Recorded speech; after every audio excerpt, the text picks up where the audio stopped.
Le pressentiment. Car l'âme sait parfois avant que la raison ne comprenne.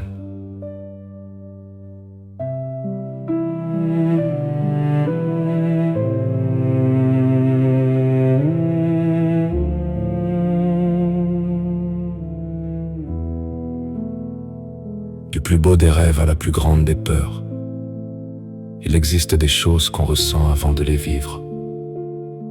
L'âme perçoit ce que les mots ne savent pas encore dire.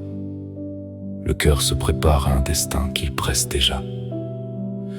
La raison, elle, arrive toujours après, lente et hésitante. Elle veut comprendre, expliquer, mais elle ne décide de rien. Ce n'est pas elle qui trace le chemin véritable. C'est un frisson, une intuition, un souffle avant l'événement. On dit parfois je le sentais sans savoir pourquoi vraiment. C'est que l'âme parle une langue plus ancienne que la pensée. Elle capte des signes que l'esprit refuse encore de voir.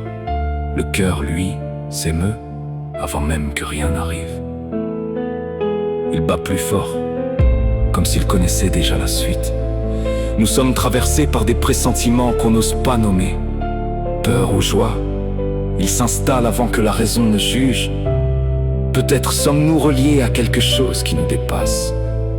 Un fil invisible entre ce qui vient et ce que nous sommes. La raison voudrait tout contrôler, tout prévoir, tout calculer d'avance. Mais l'âme, elle, sait qu'elle n'a pas ce pouvoir-là. Elle se contente de sentir, de vibrer et d'anticiper en silence. Nos plus grandes peurs naissent souvent avant leur propre cause. Nos plus beaux rêves aussi se dessinent avant de se réaliser. Ainsi nous vivons deux fois chaque grand moment de nos vies. Une fois dans le pressentiment, une fois dans la réalité.